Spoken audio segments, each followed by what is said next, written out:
Firmale talamos de Dios, cuta quita pecado del mundo, dichoso es nan, cuta comida na cena, dice Señor.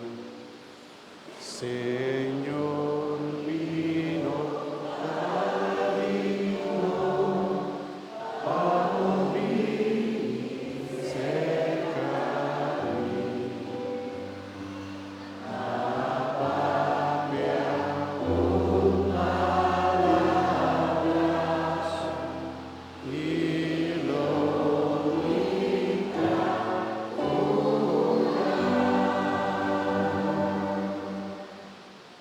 corpo y sangre de Cristo.